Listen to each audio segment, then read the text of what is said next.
Oppo A5Sൻ്റെ display replace ചെയ്യാൻ വേണ്ടി നമുക്ക് ഫസ്റ്റ് തന്നെ സിം വെച്ചിട്ടുണ്ട് ഊരാം. ഹീറ്റ് ചെയ്തിട്ട് ഇതേപോലെ ബാക്ക് പാനൽ നമുക്ക് റിമൂവ് ചെയ്തെടുക്കാം. എന്നിട്ട് ഇത് കണ്ടു, ഇതാണ് ഫിംഗർ പ്രിൻറ്റിൻ്റെ കണക്ഷൻ. റിമൂവ് ചെയ്യാം, എന്നിട്ട് ബാക്ക് പാനൽ മാറ്റി വെക്കാം. സ്ക്രൂ എല്ലാം നമുക്ക് ഊരിക്കഴിഞ്ഞ് ഇതേപോലെ നഖം വെച്ച് ഊരിക്കഴിഞ്ഞ് ഈ പാനൽ നമുക്ക് ബാക്കിൽ ഫ്രെയിം ഊരിയെടുക്കാൻ പറ്റും. ബാറ്ററിൻ്റെ കണക്ഷൻ ഇതാണ്. ഡിസ്കണക്ട് ചെയ്തിട്ട് ബാറ്ററി നമുക്ക് ഫ്രൈ അപ്പ് ചെയ്തെടുക്കാം. ഇത് വലിച്ച് തന്നെ ബാറ്ററി ഊരിപ്പോരും.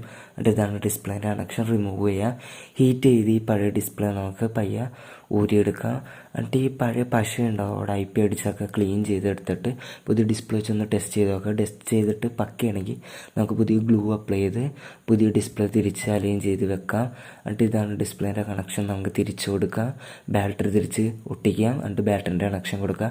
ബാക്കിലെ പാനൽ വെക്കാം. എല്ലാം സ്ക്രൂ ചെയ്യാം. എന്നിട്ട് ഈ കണ്ടോ ഫിംഗർ പ്രിൻ്റ് കണക്ഷൻ കൊടുക്കുക. അതിന് മുമ്പ് ആ പഴയ പാനലിൻ്റെ അവിടെയുള്ള പശയൊക്കെ ഒന്ന് ക്ലീൻ ചെയ്തിട്ട് പുതിയ പശ വെച്ച് ഒട്ടിച്ച് പാനലും വെച്ച് സിം വെച്ചിട്ടുണ്ട്.